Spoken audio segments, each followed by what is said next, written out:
성도 여러분 안녕하셨습니까? 한 주일 동안 하나님의 은혜 속에서 잘 지내셨으리라고 그렇게 믿어봅니다. 매 안식일이 우리들에게 다가올 때마다 우리가 그 시간만큼 우리 예수님의 모습들을 조금씩 닮아갔으면 좋겠습니다.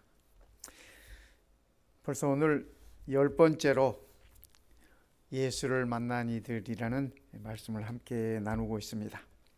저는 이 말씀을 준비하면서 늘 그런 생각을 합니다. 예수님을 만났던 모든 사람들은 그 만남을 통해서 변화되는 모습들을 보여줍니다. 저는 이 말씀을 준비하면서 제 자신도 예수님을 만났던 사람들처럼 변화되기를 간절히 사모하고, 또 우리 모든 성도님들도 예수님을 만났던 사람들처럼 그렇게 아름답게 변화되었으면 하는 간절한 소망이 있습니다.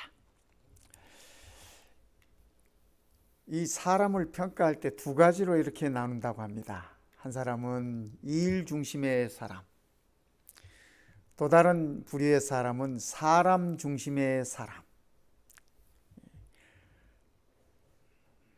어떤 사람은 일에 푹 빠져가지고 사람보다도 그 일이 더 먼저인 사람 있는가 하면, 어떤 사람은 일은 좀 늦어지더라도 사람을 더 중요시하고 관계를 더 중요시하는 그런 부류로 사람을 이렇게 나눈다고 합니다. 어쩌면 오늘 우리가 살펴볼 이 말씀 중에 우리는 이 두 사람의 모습을 지켜볼 수 있습니다. 말씀, 그리스도께서 즐겨 찾아가신 한 가정이 있었는데 그 가정은 나사로와 마리아와 마르다의 집이었다. 믿음과 사랑의 분위기 속에서 예수의 마음은 평안함을 얻으셨다. 시대소망 326페이지에 있는 말씀입니다. 예수님께서 이 땅에서 공생애 생활하시는 동안 평소에 즐겨 찾아가시던 집이 있었습니다. 그 가정은 삼남매가 사는 그런 가정이었어요. 예수님은 그 가정에 들릴 때마다 믿음과 사랑의 분위기 속에서 마음의 평안함을 얻으셨다. 그렇게 적고 있습니다. 오늘 그 가정으로 한번 가보겠습니다. 그들이 길 갈 때에 예수께서 한 마을에 들어가시며, 여기 한 마을이라고 하는 것은 베다니라는 마을입니다. 이 감람산에서, 예루살렘 동쪽에 있는 감람산에서 약 3km 정도 떨어져 있는 아주 가까운 곳에 있는 마을이에요. 베다니라는 마을에 들어가시며 마르다라 이름하는 한 여자가 자기 집으로 영접하더라. 예수님을 누가 초대하냐면 마르다가 그 집으로 예수님을 초대합니다. 그에게 마리아라 하는 동생이 있어 뒤에 발치에 앉아 그의 말씀을 듣더니, 마르다는 준비하는 일이 많아 마음이 분주한지라 예수께 나와 이르되, 주여, 내 동생이 나 혼자 일하게 두는 것을 생각하지 아니하시나이까? 그를 명하사 나를 도와주라 하소서. 주께서 대답하여 이르시되, 마르다야, 마르다야, 네가 많은 일로 염려하고 근심하나 몇 가지만 하든지 혹은 한 가지만이라도 족하니라. 마리아는 이 좋은 편을 택하였으니 빼앗기지 아니하리라 하시니라. 저는 오늘 이 말씀의 포커스를 마르다에게 좀 맞춰보고 싶습니다. 마르다에게 이 포커스를 맞춰서 이 말씀 속에서 우리가 배워야 할 교훈은 무엇이고, 또 우리가 취해야 할 것은 무엇인지 한번 생각해 보면 좋겠습니다. 이 마르다의 모습 속에서 섬김의 태도가 어떠해야 할까 하는 것을 살펴보겠습니다. 첫 번째, 어떤 일의 성취보다 존재에 집중해야 한다라고 하는 교훈을 얻을 수 있습니다.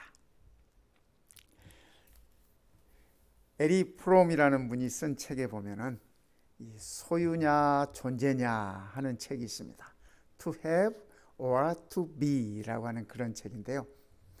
이 책 가운데서 이 프롬은 이렇게 사람의 실존 양식을, 사람이 존재하는 그런 모습을 두 가지로 표현하고 있습니다. 첫째는 소유적인 실존이다. 그러니까 무엇을 가졌느냐, 무엇을 지녔느냐, 그렇죠? 그러한 것으로 사람을 평가받는 것입니다. 두 번째는 존재적인 실존, 어떤 의미로 삶을 지냈느냐, 그의 삶 가운데 무엇이 보람되어 있었느냐, 이러한 것들로 그들의 그 존재 양식을 평가하는 그러한 것입니다. 디모데후서 3장 16절 17절에 보면은 이렇게 기록하고 있습니다. 모든 성경은 하나님의 감동으로 된 것으로 교훈과 책망과 바르게 함과 의로 교육하기에 유익하니, 이는 성경을 기록한 그 목적은 하나님의 사람으로 온전하게 하며 모든 선한 일을 행할 능력을 갖추게 하려 함이라.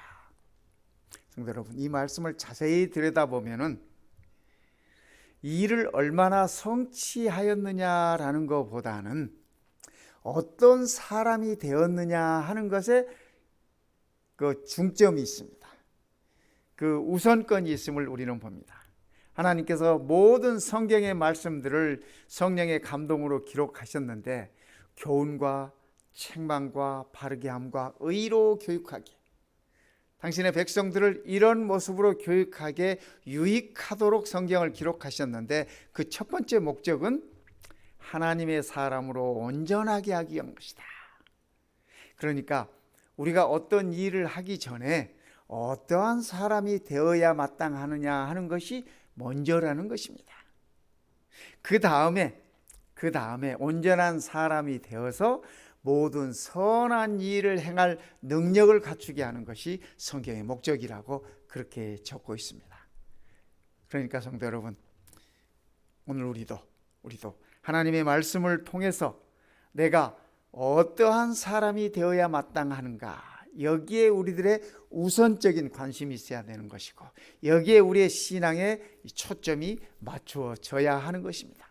그 다음에 하나님의 자녀의 바른 모습으로 그 다음에 우리가 하나님의 일들을 해 나가는 것이고 일들을 쌓아가는 것입니다.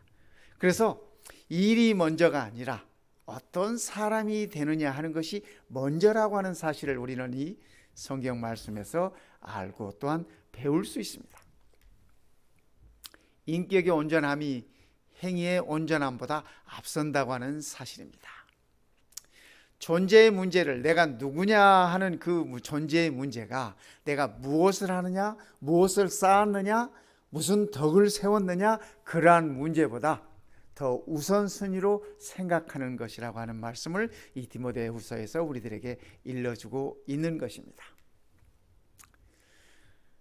장로들에 관해서 장로를 세울 때 이런 사람을 세우라라고 이렇게 일러주는 말씀이 디모데전서 3장입니다. 그런데 장로를 이렇게 세움에 있어서 이런 사람은 하지 말라고 이렇게 적혀 있어요. 새로 입교한 자도 말지니, 뭐 이렇게 술에 빠져 있거나 가정을 다스리지 못하거나 이런 사람들 쭉 이렇게 언급을 하면서 새로 입교한, 이제 막 이 교회에 들어온 사람들, 하나님의 자녀가 된 사람들은 아직 장로로 세우지 말아라, 이런 가르침이 있어요. 그 이유가 무엇일까요? 그 이유는 하나님의 자녀로서 아직 갖출 것을 갖추지 못했다고 하는 것입니다. 어떠한 사람이 되어야 마땅하뇨? 그죠? 장로라는 직책을 갖기 전에 하나님의 자녀로서의 온전한 모습을 먼저 갖추어야 한다라고 하는 것을 우리들에게 일러주고 있는 것입니다. 그래서 하나님의 자녀로서 우리가 꼴지어진 다음에, 그 다음에 장로직을, 하나님의 일을 해야 한다라고 성경은 그렇게 일러주고 있는 것입니다. 그래서 이 존재가 행위보다 먼저라고 하는 사실을 그렇게 말씀은 이렇게 일러주고 있습니다. 얼마나 많은 일을 하였는가 보다 얼마나 성숙한 존재가 되었는가. 그렇죠? 그래서 오늘 우리도 하나님의 말씀 속에서 내가 하나님의 일을 얼마나 했는가라는 것보다 또 내가 하나님의 일을 어떻게 할 것인가라는 고민 이전에 내가 얼마나 하나님의 자녀로서의 성숙된 모습을 지닐 수 있을까, 거기에 우리의 포커스가 초점이 맞추어져야 한다는 것입니다. 두 번째, 섬기는 자의 태도는 비교보다 사명에 집중해야 한다는 것입니다. 비교보다 사명에 집중해야 한다. 이 마르다의 모습으로 다시 가보십시다. 그에게 마리아라는 동생이 있어 주의 발치에 앉아 그의 말씀을 듣더니, 성도 여러분, 마리아가 언제부터 예수님 발치에 앉아서 이렇게 말씀 듣는 거 좋아했을까요? 그죠? 이 마리아가 처음부터 그러했던 것은 아니에요. 근데 우리가 잘 아시다시피 이 마리아가 어려움 중에 있을 때, 참 저 밑바닥에 있을 때 예수님께서 그를 구원하셨습니다. 그에게 빛이 되어 주셨습니다. 그러면서 너도 빛이 되어야 한다는 가르침을 주셨고, 너의 그 모든 죄를 내가 정죄하지 아니하노니 다시는 동일한 죄를 범하지 말라고 일러주시면서 그에게 새로운 출발을 이렇게 일러주셨던 것입니다. 마리아는 그때부터 예수님의 말씀의 소중함을 알았습니다. 예수님의 말씀이 그의 삶의 능력이요, 그의 삶의 빛이요, 그의 삶의 생명이라고 하는 사실을 그는 깨달았어요. 그래서 예수님께서 그의 집에 오셨을 때 예수님 발치에 앉아서 말씀을 듣고 있었습니다. 마르다는, 그죠? 마르다가 예수님을 집으로 초청했어요? 집으로 영접했어요? 마르다는 준비하는 일이 많아 마음이 분주한지라. 그래서 예수님께 한마디 합니다. 주여, 내 동생이 나 혼자 일하게 두는 것을 생각하지 아니하시나이까? 이 말 가운데는 예수님에 대한 섭섭한 마음도 있습니다. 내가 지금 예수님 대접하느라고, 예수님 혼자가 아니죠. 예수님 움직이시면 12를 데리고 다니셨어요. 최소한 13명. 여러분, 집에 13명이 갑자기 들이닥치면 부엌에서 음식을 마련하는 사람들은 보통 분주한 것이 아닙니다. 마음 쓰는 것이, 마음 가는 것이 얼마나 많은지 모릅니다. 그래서 마르다도 바삐 움직였어요. 예수님 잘 대접하고 싶어서, 또 그분의 제자들 잘 대접하고 싶어서. 그런데 동생을 보니까 참 얄밉게도 예수님 발치에 앉아서 예수님 말씀 듣고 있어요. 마르다도 사실 그의 마음속에는 예수님의 말씀을 듣고 싶은 마음이 꿀떡 같아요. 마리아처럼 예수님 발치에 앉아서 말씀을 듣고 싶은 마음이 간절해요. 그런데 예수님을 대접하고자 하는 마음에, 예수님의 제자들을 대접하고자 하는 마음에 그의 마음이 분주했던 것입니다. 일이 많아서 마음이 분주했어요. 그러다 보니까 예수님께 조금 섭섭함도 생겨요. 그래서 예수님께 하는 말이 그를 명하사, 내 동생을 명하사 나를 도와주라 하소서. 마르다가 동생한테 나 좀 도와줘 할 수도 있었어요. 그런데 예수님 말씀 듣고 있으니까 그 자리에서 동생을 이렇게 데려 나오면 예수님께 신뢰가 될 것 같아서 예수님께 이렇게 표현하는 것입니다. 이 말 속에 예수님을 향한 약간의 섭섭함이 있는 것을 우리는 알 수 있습니다. 이 C.S. 루이스라는 신학자가 이런 얘기를 했어요. 사탄의 가장 예리한 무기는 비교의식이다. 사탄이 우리를 쓰러뜨리는 좋은 무기 중에 하나는 비교의식이다. 마르다가 예수님을 위해서 음식을 준비하면서도 그닥 행복하지 않았던 것은 마리아의 모습을 보았기 때문입니다. 예수님 발치에 앉아서 그 예수님 말씀을 듣고 있는 것을 보면서 자기를 생각하니까, 비교하게 되니까 짜증이 나는 것입니다. 속이 상하는 것입니다. 성도 여러분, 우리도 이런 비교는 하지 않았으면 좋겠습니다. 마르다가 상실한 것들이 있어요.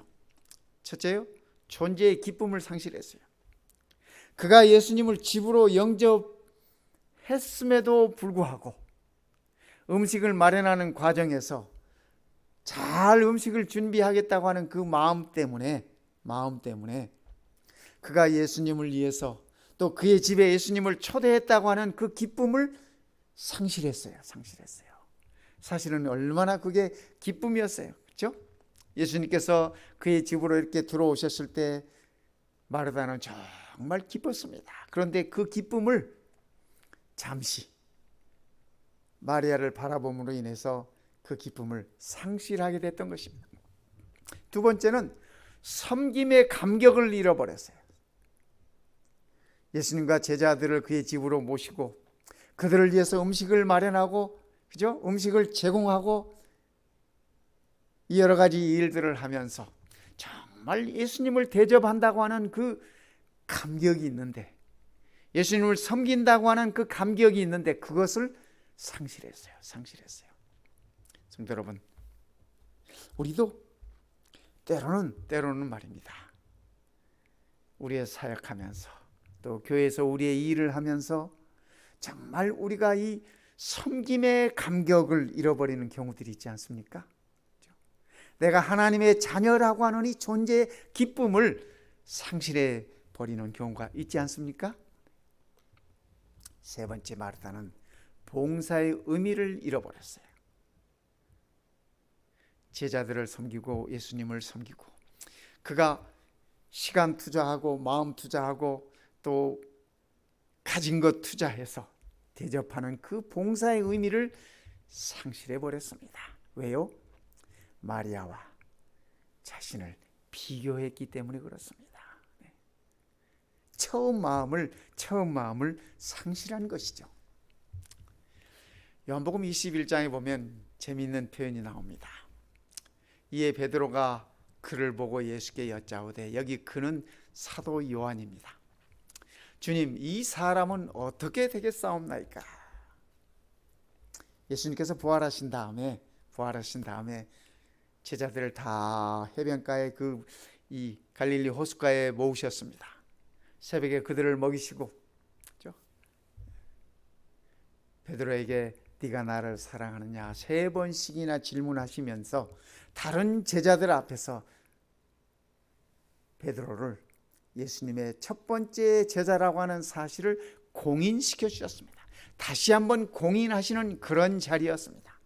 그러면서 예수님께서 베드로에게 하시는 말씀이 네가 2 팔을 벌 것이다.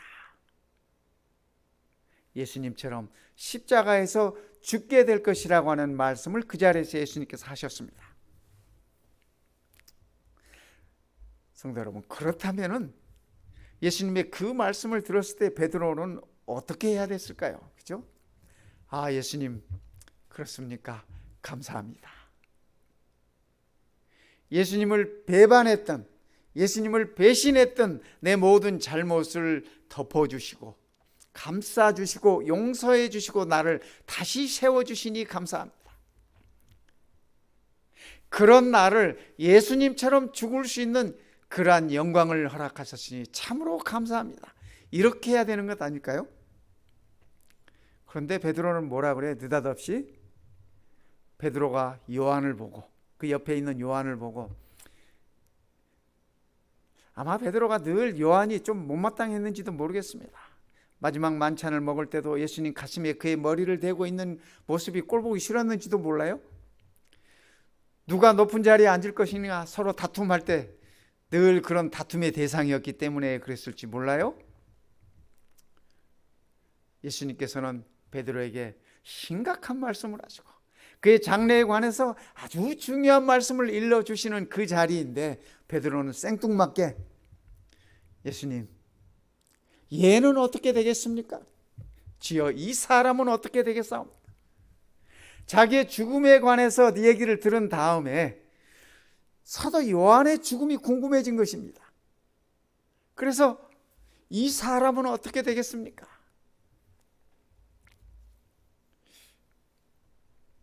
예수님께서 그 베드로에게 이렇게 대답하십니다. 예수께서 이르시되 내가 올 때까지 그를 머물게 하고자 할지라도 네게 무슨 상관이냐? 너는 나를 따르라 하시더라. 예수님께서 베드로에게 그냥 돌직구를 하나 던져주십니다. 내가 다시 올 때까지, 그때까지 요한을 이렇게 머물게 한다 할지라도 너한테 무슨 상관이냐? 다른 사람 신경 쓰지 말고, 곁에 사람과 비교하지 말고 그저 너는 나를 따르라. 예수님께서 그렇게 말씀하셨습니다. 오늘 우리도 우리의 신앙생활함에 있어서 다른 사람들과 비교하지 마십시다. 우리의 사역함에 있어서 주님을 섬기고 교회를 섬기고 성도들을 섬기는 일에 있어서 우리가 다른 사람들과 비교하지 마십시다. 비교하기 시작하면 그때부터 우리는 짜증이 일기 시작합니다. 불만이 생기기 시작합니다. 예수님께서 말씀하십니다. 너는 신경 쓰지 말고 나를 따르라. 내 옆에 있는 형제가 어떻게 하든, 그죠? 무슨 말을 하든 무슨 행동을 하든 신경 쓰지 말고 너는 나를 따르라. 우리 주님께서 이렇게 말씀하시는 것입니다. 세 번째, 불평보다 말씀에 집중해야 한다. 마르다가, 그죠? 예수님께 이런 불평을 하기보다는 예수님의 말씀에 그가 집중했더라면 얼마나 좋았을까 하는 생각을 해보는 것입니다. 예수님께서 마르다가 준비하는 일이 많아가지고 마음이 분주한 것을 아셨습니다. 그래서 예수님께서 이렇게 말씀하세요. 마르다야, 마르다야, 내가 많은 일로 염려하고 근심하나. 그죠? 이 예수님께서 마르다야, 마르다야 이렇게 부르실 때는 굉장히 사랑하는 사람들을 부를 때 그렇게 부르셨습니다. 성경에 보면은 꼭 하나님께서 어떤 선지자를 부르시거나 어떤 당신의 일꾼을 부르시거나, 그죠? 당신의 사랑하는 사람을 부르실 때 꼭 이렇게 반복해서 이름을 부르십니다. 아브라함아, 아브라함아, 사무엘아, 사무엘아, 마르다야, 마르다야, 사울아, 사울아. 꼭 이렇게 반복해서 부르세요. 사랑하는 사람을 부르실 때. 지금 예수님께서 마르다를 책망하시는 모습이 아닙니다. 예수님은 안타까운 마음으로 마르다에게 중요한 얘기를 일러주고 계시는 것입니다. 네가 많은 일로 염려하고 근심하는구나. 너무 안타까워. 안 됐어요. 안 됐어요. 그죠? 간단하게 예수님께서 그렇게 제자들이 그렇게, 그죠? 마르다가 정말 염려하고 근심할 정도로 그렇게 차리지 않아도 되는데 간단하게 하고 마리아처럼 예수님의 말씀에 귀 기울이면 그것이 더 행복할 것인데 예수님께서 안타까워서 하시는 말씀이었습니다. 요한복음 11장에 보면 이렇게 말씀하고 계세요. 예수께서 본래 마르다와 그 동생과 나사로를 사랑하시더니 성경은 이렇게 적고 있습니다. 예수님께서 마르다를, 예수님께서 마리아를, 예수님께서 나사로를 사랑하셨다고요. 저는 요한복음 12장에서 예수님께서 이 사랑하는 이 가족들을 언급하시면서 마르다를 제일 먼저 언급하고 있는 부분에 제 시선이 갔습니다. 그래서 예수님께서 말씀하셨던 마르다야, 마르다야, 네가 많은 일로 염려하고 근심하고 있구나 하는 이 말씀이 예수님의 책망이 아니라 사랑하는 마르다에게 예수님께서 안타까운 마음으로 안타까운 마음으로 그에게 좋은 것을, 더 중요한 것을 일러주고 계시는 모습을 저는 보는 것입니다. 네가 많은 일로 염려하고 근심하나 몇 가지만 하든지 혹은 한 가지만이라도 족하니라. 마리아는 이 좋은 편을 택하였으니 빼앗기지 아니하리라 하시니라. 마리아가 선택한 그 좋은 편, 말씀을 사랑하는 그 좋은 편을 마르다 너도 가졌으면 좋겠다. 예수님께서 일러주신 것입니다. 마리아는 알았습니다. 말씀이 곧 그의 생명이요 그의 소망이고 또 그의 능력이었다고 하는 사실을 알았습니다. 마리아가 예수님을 처음 만나서 예수님과의 만남을 통해서 그의 삶에 임팩이 생기고, 그의 삶에 울림이 생기고, 그의 삶의 부딪힘을 통해서 마리아는 변화되었습니다. 그래서 그가 예수님의 말씀을 사랑하게 되었죠. 오늘 우리도 말씀이 곧 우리에게 생명이요, 말씀이 곧 우리의 삶의 소망이요, 말씀이 곧 우리의 생활의 능력이라고 하는 사실을 깨달으면 좋겠습니다. 제가 여수라는 곳에 갔을 때 손양원 목사님 순교 기념관이 이 여수에 있습니다. 이 예양원이라고 하는 곳인데요. 그 기념관에 갔더니 그분이 그 나병 환자들을 이렇게 돌보았던 것들, 그다음에 여수 순천 반란 사건이 있을 때, 그렇죠? 북한에서 이렇게 내려온 사람들을 통해서 그러한 일이 있을 때 그의 두 아들을 잃어버립니다. 동인이와 동신이 두 아들을 잃어버리는데, 그때 이 두 아들들이 고등학생이었습니다. 순천에 있는 순천고등학교 학생들이었는데 이 두 아들을 잃어버립니다. 그 당시 두 아들의 장례식이죠. 근데 이 손양원 목사님이 그 아들들의 이 죽음을 이렇게 장례를 치르면서 하나님께 감사하는 9가지 감사를 그가 드립니다. 나 같은 죄인이 혈통해서 내 자식 중에서 순교의 자식들이 나게 하시니 감사합니다. 허다한 성도들 중에 이런 보배를 내게 주시니 감사합니다. 그분이 목회하시면서 많은 성도들을 섬겼지 않습니까? 그런데 그 많은 성도들 중에 순교할 수 있는 그의 두 아들을 생각하면서 보배라고 표현하시면서 보배를 주셨으니 감사합니다. 삼남 삼녀 중 가장 귀한 장남과 차남을 바치게 하셨으니 감사합니다 라고 적었습니다. 한 아들의 순교도 귀하거늘 두 아들이 순교할 수 있게 하셨으니 감사합니다. 예수 믿는 사람은 병들어 죽어도 복인데, 병들어 죽어도 축복인데 전도하다 순교했으니 감사합니다.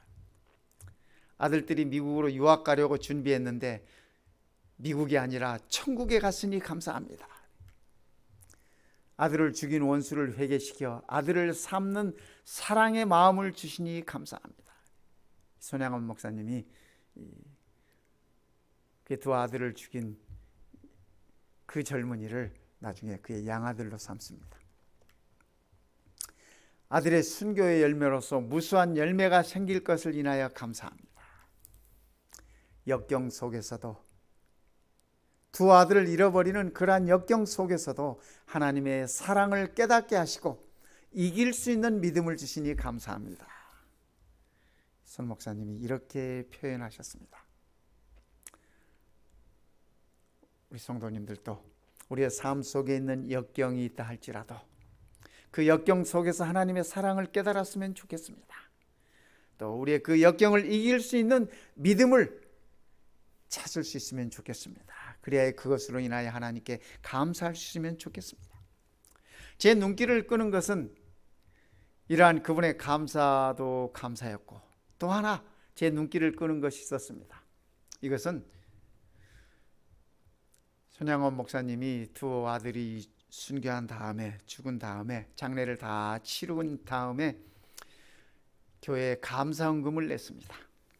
근데 이 손양원 목사님 기념관에 이 봉투가 이렇게 보관이 돼 있어요. 사진이 좀 흐릿해서 글씨가 잘 안 보이시죠? 그리고 한문으로 적어놔서 눈에 잘 안 띄실 텐데 여기 이렇게 보시면 감사 헌금을 이게 10,000원이라고 적으셨어요. 10,000원 이렇게.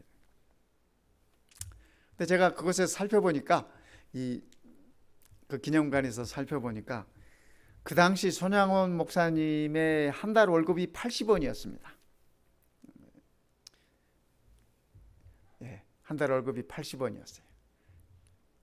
아마 손 목사님께서 거의 그분이 가지신 모든 것들을 이 아들이 죽은 다음에 감사헌금으로 드리신 것이 아닌가 하는 그런 생각을 갖게 되었습니다. 여기는 두 아들과 손 목사님이 이렇게 잠들어 있는 묘지입니다. 바로 그 옆에 있죠. 예수님을 만난 사람들,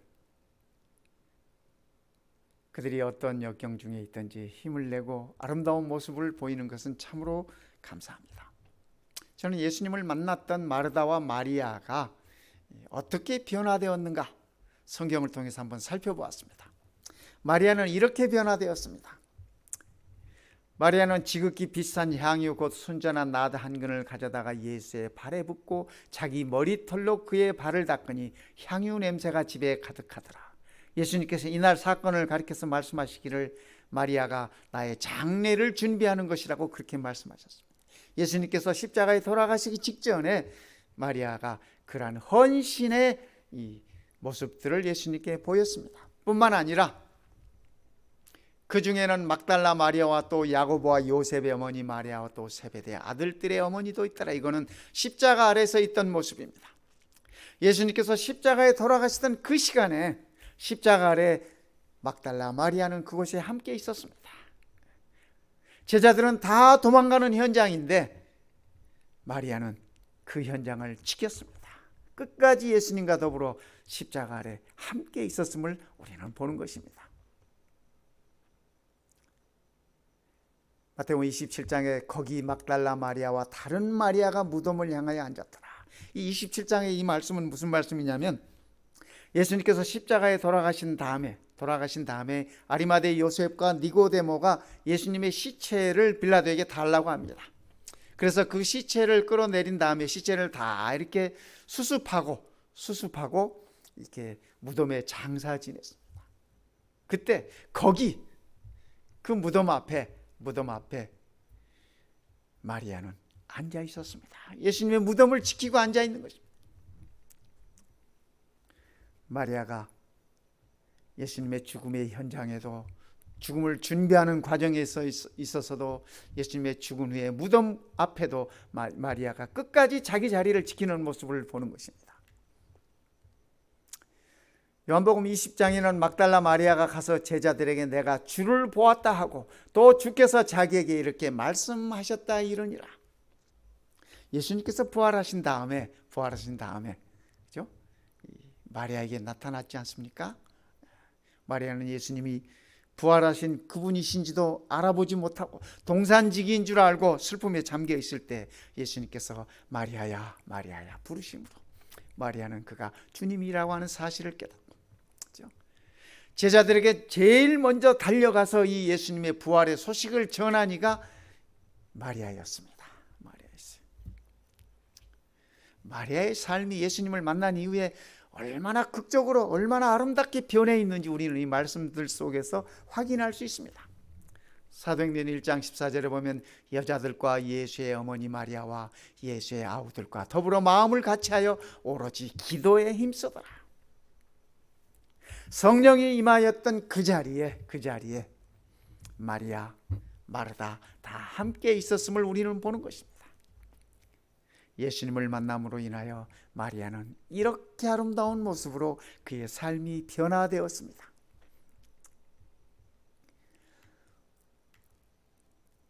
마르다를 한번 볼까요? 요한복음 11장 27절에 보면 주여 그러하이다. 주는 그리스도시요 세상에 오시는 하나님의 아들이신 줄을 내가 믿나이다. 마르다의 고백입니다. 예수님께서 나를 믿는 자는 죽어도 살겠고 살아서 믿는 자는 영원히 살리라고 약속의 말씀을 주셨을 때, 내가 부활이요 생명이라고 말씀하셨을 때, 그 현장에서 마르다가 예수님께 간증하는 말입니다. 주는 그리스도시요 세상에 오시는 하나님의 아들이신 줄을 내가 믿나이다. 그런데요, 성도 여러분 잘 아시죠? 이 말씀은 마태복음 16장에 볼 것 같으면은 베드로가 예수님께서 질문했을 때 사람들이 나를 누구라 하더냐 하더니 어떤 사람은 뭐 이렇게 요한이라고 합니다, 뭐 엘리야라고 합니다, 뭐 이렇게 대답들 할 때 예수님께서 베드로에게 물으셨습니다. 그렇다면 너는 나를 누구라고 생각하느냐? 그때 베드로가 하는 대답이 주는 그리스도시요 살아계신 하나님의 아들이십니다 라고 고백했어요. 그때 베드로가 칭찬을 엄청 받은 거 아시죠? 예수님께서 감동받으셨어요. 베드로가 나를 제대로 인식하고 있구나 생각하시면서, 시몬아, 네가 이것을 알게 된 것은, 네가 이걸 안 사실은 하늘 아버지께서 내게 일러주신 때문이구나 하면서 베드로를 칭찬하셨습니다. 그런데 사복음서를 살펴보면 예수님께서 이 땅에 저희와 함께 계실 동안에 주는 그리스도시요 살아계신 하나님의 아들입니다 라고 고백하는 것은 베드로 외에 마르다가 유일합니다. 마르다가 유일해요. 우리는 마르다가 예수님을 만난 이후에, 그의 집으로 예수님을 영접하고 예수님의 가르침을 받은 이후에 그가 얼마나 변화되었는지 우리는 이 말씀 속에서 확실하게 확인할 수 있는 것입니다. 마르다는 예수님이 하나님의 아들, 살아계신 하나님의 아들이심을 알고 그가 메시아임을 그가 확실하게 알았던 것입니다. 마르다가 변했는데 어떻게 변했냐면요, 이렇게 변했어요. 요한복음 12장에 보면은 거기가 어디냐면 이 시몬의 집입니다. 문둥병에 걸렸다가 예수님께서 그 시몬을 고쳐주셨어요. 문둥병에서 낫게 해주셨어요. 그래서 시몬이 예수님을 위해서 잔치를 베풀어요. 예수님의 십자가 사건이 있기 바로 전입니다. 거기서 예수를 위하여 잔치할 때 시몬이, 그때 마르다는 일을 하고 나사로는 예수와 함께 앉은 자 중에 있더라. 마르다 역시 그날도 가서 일을 해요. 예수님 초대해서 바삐 분지게. 그런데 저는 이 요한복음 12장의 모습에서 마르다의 모습은 누가복음 10장에서 보았던 그 마르다의 모습과 다르다고 저는 봅니다. 왜냐하면 이제는 마르다가 자신이 근심할 정도로, 염려가 많을 정도로 그렇게 일하는 사람이 아니야. 예수가 누구인지 알고 하나님의 말씀의 의미가 무엇인지를 깨달은 그였기 때문에 이제는 그가 일을 해도 즐거운 마음으로 일하는 것입니다. 일 때문에 치여가지고, 일 때문에 스트레스 받아가지고 기분이 상하거나 불쾌해지거나 짜증이 나거나가 아니라 예수님을 섬길 수 있음의 그 기쁨을 알고, 사람들을 섬길 수 있음의 그 기쁨을 알고, 자기 마을 베다니 사람들을 위해서 봉사할 수 있는 것이 얼마나 큰 특권인가 하는 큰 기쁨 속에 그가 즐거운 마음, 단 마음으로 일을 하고 있는 사실입니다. 성도 여러분, 우리도 이렇게 주의 일을 하십시다. 주의 일 때문에 스트레스 받지 마시고, 주의 일 때문에 짜증 부리지 마시고, 짜증 나지 않게 하시고, 그죠? 예수님을 바라보는 것입니다. 예수님의 만남을 통해서 우리가 변해가는 것입니다. 그죠? 예수님을 만났던 사람들은 다 변화되었어요. 오늘 우리 성도님들이 저와 매 금요일 저녁마다 예수님을 만난 사람들을 공부하면서 우리도 그들처럼 우리의 삶 속에서 니고데모가 되기도 하고, 우리의 삶 속에서 백부장이 되기도 하고, 우리의 삶 속에서 가나마다 현장에서 잡혀온 여인이 되기도 하고, 우리의 삶 속에서 마르다도 되고 마리아도 되어가면서 우리도 이들처럼 매주일 조금씩 변화되면 좋겠습니다. 오늘 이 저녁 우리가 우리 주님께 그런 기도 드렸으면 참으로 좋겠습니다. 섬김의 태도가 어떠해야 할까요? 마르다의 섬김을 통해서 우리는 배우는 것입니다. 일의 성취보다 나의 존재에 집중해. 내가 어떠한 사람인가? 하나님께서 성경을 기록하신 것도 하나님의 자녀들을 온전케 하신 다음에 선한 일들을 이루게 하신 것이었다고 그 순서를 분명히 일러주고 있습니다. 그래서 우리가 어떠한 하나님의 자녀가 되어야 하는 것이 먼저라고 하는 사실입니다. 두 번째, 비교보다는 내게 주어진 사명에 집중해야 한다고 하는 사실. 하나님께서 우리에게 사명을 주심을 인해서 감사하십시다. 우리에게 소명을 주셨음을 인하여 감사하십시다. 그 사명과 소명을 감당하면서 옆에 사람들과 비교하면서 스트레스 받지 마시고, 그렇죠? 비교하기 시작하면 사단이 그 틈새로 들어오기 시작한다고 하는 사실. 세 번째, 불평보다는 말씀에 집중하십시다. 하나님의 말씀에 집중함으로 오늘 이 안식일도 마르다처럼 마리아처럼 우리의 믿음과 신앙에 아름다운 변화가 있었으면 참으로 좋겠습니다. 우리 주님께서 성령님의 도우심을 통해서 우리를 변화시켜 주리라고 굳게 믿는 것입니다. 기도하겠습니다. 우리 아버지 하나님, 돌처럼 굳어버린 저희들의 마음을 성령 하나님의 역사를 통하여 움직이게 하시고 변화되게 하시니 그 은혜를 참으로 감사드립니다. 주의 아름다운 모습을 닮아가고 싶어하는 우리의 이 열망이, 주님의 아름다운 성품을 닮아가고자 하는 우리의 이 간절한 소망이 성령 하나님의 도우심 속에 이루어지게 하여 주시옵소서. 오늘 이 안식일이 주님 때문에 가장 행복한 안식일 되게 하시고, 우리 성도님들 상호간에 서로 믿음으로 격려하고 힘을 주면서 주의 아름다운 전에서 내일 만나 거룩한 예배와 거룩한 헌신으로 아버지께 드릴 수 있도록 축복하여 주시옵소서. 우리 주님 예수님의 이름으로 감사하며 기도드립니다. 아멘.